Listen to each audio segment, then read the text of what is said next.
Hello, hello, hello. Welcome to my YouTube channel where I talk about making comics, and sometimes my wife also talks about making comics, but she's busy and she's currently drawing whatever is being drawn in front of you. Today, I would like to talk to you about ideas. More so, like, how do you come up with ideas for a comic? What makes a good idea? What do I do? A lot of you come at me with this question, wanting to know like how to choose from ideas that you have, or like how do you even generate some. And yeah, like I've recently been doing a bunch of world building videos, which are super fun for me. And I've gotten questions about like how I come up with all this stuff. So there's a lot of questions about what is going on in like the thought process of like making things. So I want to speak about like coming up generally with like webcomics, but also like do a little more focus in on like how to build worlds and stuff.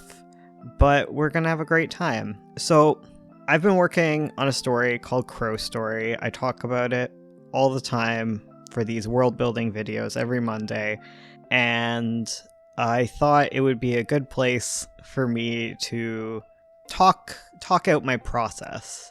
To talk me through your process here, Bones. But yeah, like I think it'd be a good place to kind of start. Where do I start? When it comes to making like an idea, when it comes to creating a new piece of media, I suppose, because sometimes I write novels and sometimes I write comics, blah, blah, blah. I think a lot about format. That is definitely one of my first considerations. And then another consideration is tone. I think those are like the two things I always use as sort of my guiding principles, because it really helps me narrow down what kind of ideas I want to be generating in the first place, right? Because if I'm making a short comic, if I'm making a one-off or something, that's definitely gonna make my focus a lot more narrow. So when I was working on Crow Story, I wanted something very large because I want to make a big, expansive webtoon with a whole bunch of world building and a zillion books, and it's kind of like an experiment in making a webcomic hybrid with a novel so that the art is a lot easier, but I can just like make so many books. I'm very much allowing myself to do tons of whatever. And so like I came up with this idea that I want to make a book series. I don't want to make a trilogy, I just want to make a series. So that was my foundational goal.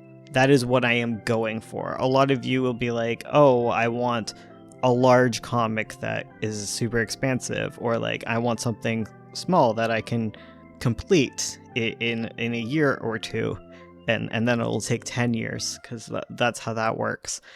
But yeah, for me, that is the first part. The next part is to create a tone. And like, I feel tone is like a really vibe thing. Like, it is the ultimate vibe thing. Like, tone is just describing vibes, and aesthetic, I guess, is kind of what I think of when I think of the tone of a comic. Like, do I want something light and funny, or do I want something dark and dreary? That is like a very broad tone, but for me, it's even more like specific. And tone in that sense for me is like creating mood boards and playlists of music that inspires me, and in general just finding like the vibe, the emotional vibe I'm looking for.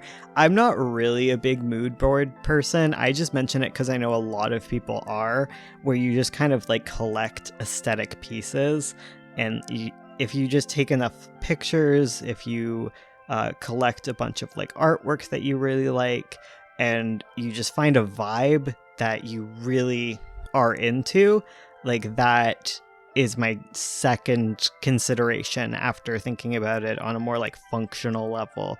So for Crow Story, I wanted a big epic fantasy thing, and one of like, for me it's music. I always go for music. I always collect things that musically fit with what I'm trying to write. I don't know. It's just where my brain does the most idea making. I collected a bunch of like epic battle music, like final boss music that I really like. And I that is a tendency for me, is I do like to think visually and like of the sound vibe, whatever. I like to think about the end. I like to think about what I want to build to. I don't think so much about the details, but like the emotion and like the visual like centerpieces kind of like flash through my mind. I don't know if that's helpful at all. So like in the case of Crow's story, I will just be upfront and actually discuss like what some of like the music I listen to is. The main one, of course, is Serpent Eating the Horizon from like the Bravely Default soundtrack. That is such an epic little bop. It's a big bop.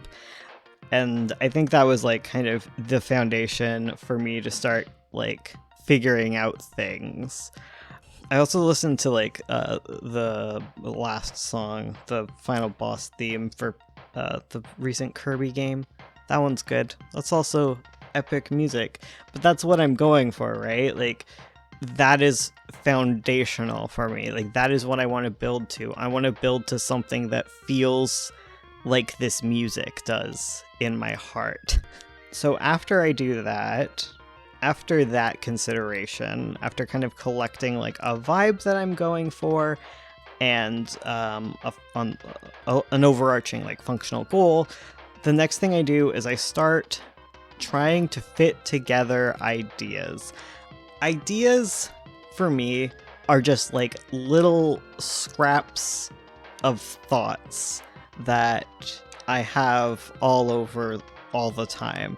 A lot of people will write down their cool little ideas. Like if you wake up in the night having a cool dream and you write it down, like eventually you just will start collecting these random thoughts.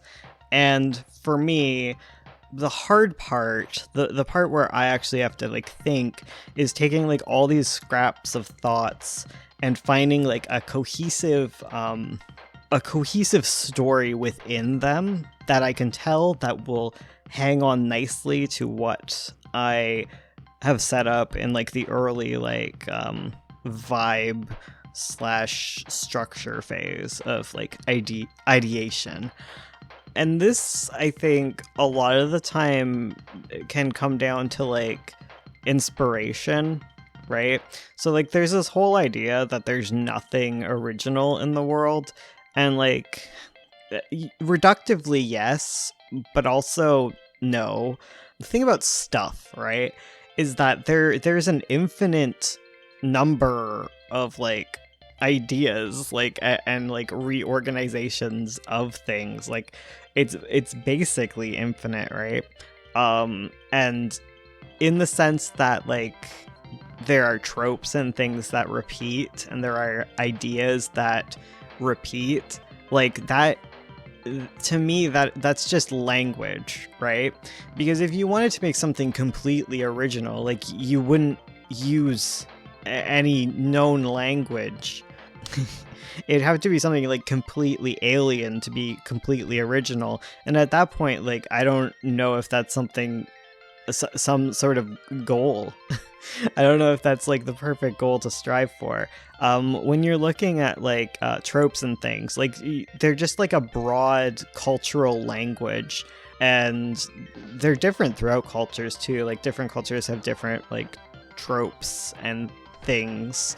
And you can call on that stuff, and you can look at all the cool tropes and just make something you want, and eventually it will become unique, right? So for me, I had a lot of ideas.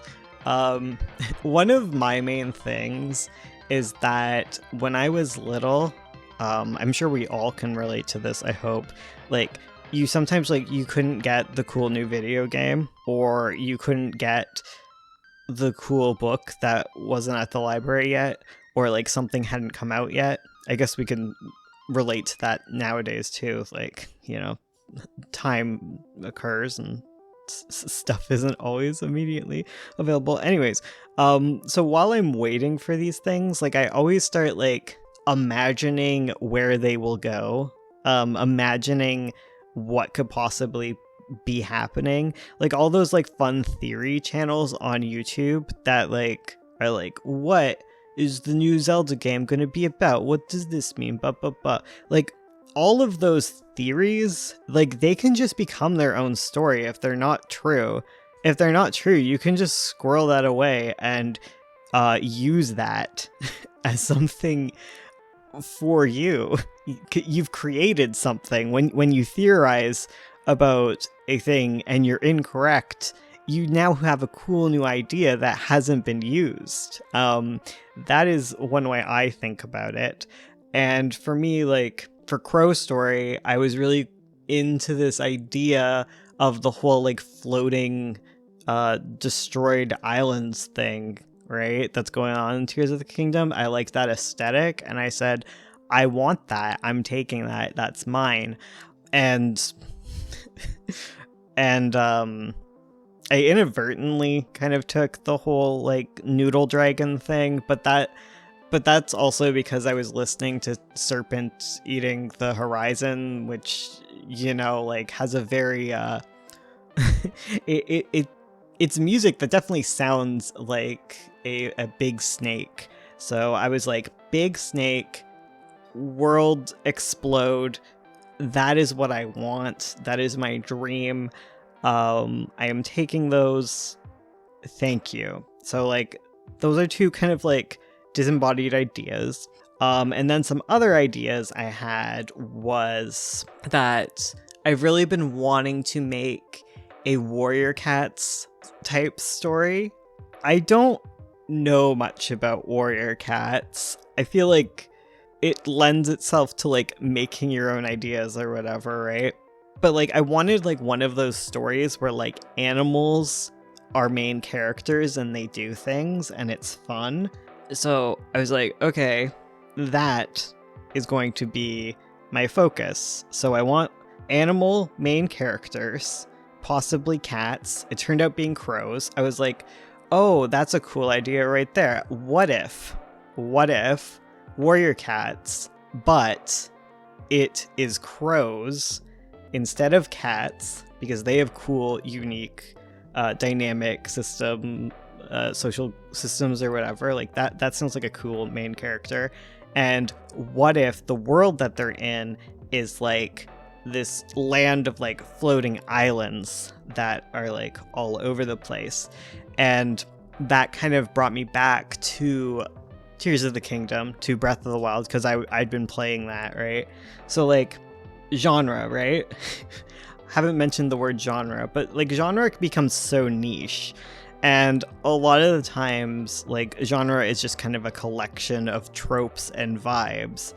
And you can sometimes pinpoint a genre that's not really overtly talked about, right?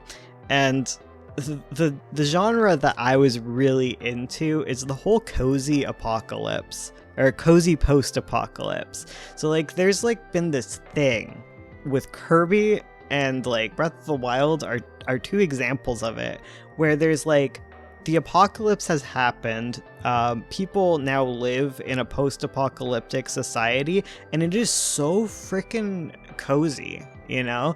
Like, there's sadness, there's darkness beneath the surface, and inevitably, whatever caused the apocalypse is now kind of, like, in a sort of dormancy but reawakening, right? Like that's the plot of cozy apocalypse, right? Or cozy post-apocalypse. Like that's the plot. You bring all these ideas together and you're like, okay, warrior cats, but it's crows, and they're in a cozy post-apocalypse. And then I started writing. I had all these ideas. I thought it was cool. And I was like, okay, let's go. So I started with like a little crow main character. Her name is Pip. I love her. And I started my first draft. And this kind of comes down to me being a discovery writer, right? So like there's two types of writers in the world. There's outliners and discovery writers, and it's actually a spectrum. I lied. There's no writer binary, I suppose. But there are people who tend to like outline and get everything written down beforehand, and then there's people who like to kind of like feel it out. And I'm someone who likes to feel it out. And for me, I started working on this little idea, this story with the crow, and I just kind of like kept in mind that I wanted it to become large, and I just wrote. And I don't usually come up with the nitty-gritty details of things until later. I tend to write like the very beginnings of a story and then stop and rewrite everything.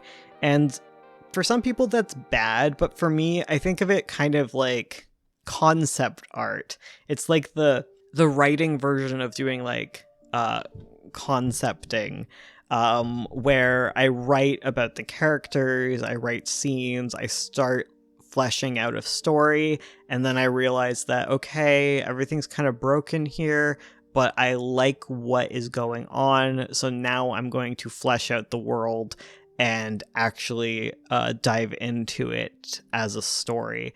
And the reason that I like do that with ideas is because ideas are fun. You can come up with tons of ideas all the time. You just got to find all the things you like, and you just got to say like, okay, I want all of these things I like in a story, and then you try and fit them together, right? But sometimes you do that and you end up with a story that's very plotless, very characterless, or just kind of like boring and not what you wanted at the end. So that's why I like always take some time to like sit down and write a few scenes in the world that I've started to create, in the story that I've started to create, because there tends to be a pretty large gap in like ideas versus like plot and story. I find it's kind of hard to jump that gap if you're someone who does tons of like world building and like designing characters and stuff. Yeah, like a lot of people will design tons of characters, like you have tons of OCs, but when it comes down to actually sitting down and using these characters, using these ideas in an actual story, it becomes really difficult. So it's good to test them out and see if they work as characters that can tell a story, or are these OCs probably better left for something else. I think the whole process of coming up with ideas is more a process of refining ideas and more a process of finding what ideas fit together nicely to create something interesting, something that can have a plot. Yeah, so like with Crow's story, I wrote a lot about Pip in her little post-apocalyptic world, and that was fun. And then I came up with another idea, and this was useful because it opens up a whole new world for me. It makes the story larger, and it's always easy to make your story larger. It is much harder to make it smaller, especially early on. So my idea was then like, okay, I love this, but what if it was also Sailor Moon? And so I won't get too far into it, but I also decided, okay, I'll write about the post-apocalyptic future, but I also want to write about the past, because like it's this ancient like elven society, right? And like I'm just vibing with it, and like I had some like plot ideas about how to like connect these things. So I was like, okay, let's start with that. And with that particular section, I didn't start with as many ideas as even like the Crow half of Crow Story. I kind of just jumped in where I was just like, okay, I want this to be a webtoon, which means gay smooching is very important. Shippable little elfin lads, like that is a good idea. I would also love to write that, so like win-win. So I was like, okay, two elfin lads. One's a drow, because everyone loves drow nowadays, right?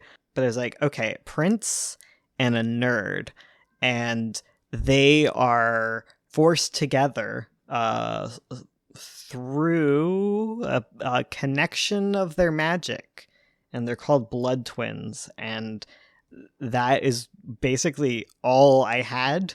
And then I just wrote that, and I had a great time. And then at the end of all of this, at the end of like writing, having a bop, I started adding more characters to the mix, and everything kind of just became a mess. And I was like, okay, I love what's going on here, but it is a mess. Now it is time to like clean up and make this world functional. Like, let's define the rules so that like when we move into like actually writing this, everything makes sense. And that is kind of what has led me to where I am now, where I am like explaining all of these big, huge world building concepts. Because like I started with like my main concept, like that revolves around this like worm god, and like a magic system. And like, again, like it comes down to like just thinking up things you like, and like limitations you want are also like a great thing. Like for me, I love elemental magic, but I also find that magic is a bit boring at times. Like I don't have anything wrong with like 4 elements magic. I love 4 elements magic, but I'm just kind of like tired of writing it. So I was like, I want elemental magic. So I'm going to make it big. I'm going to make 12 different elements, and then everything kind of fell in line from there, where I worked on that. And like another thing I wanted to think about in creating this world, like one of like my limitations, when I wrote my other story, The Scourge of 9 Point, I focused really hard on making a very balanced magic system, with a lot of like counter activities and things. It was fun. I liked it. For The Scourge of 9 Points, for that comic, I really wanted a subtle magic system, one that doesn't have like super powerful spells and stuff, but more operates on a spiritual, martial, swordy, fwacka level. Like that's what I was going for, but I wanted to have big magic. I wanted to have big magic that does big stuff for this story. So that's why Crow Story ended up having magic. But I also was like, what if I just don't make it balanced? Like there's an idea in writing like magic systems where it's like good to make like a balanced system, to have good like counter activities and things. Like for every large amount of magic, you should have like a consequence for it. But I was like, what if I just didn't worry about that? What if the world is just unfair and some people are just more magically powerful than other people? Like that could happen. So like that was a principle in my world building.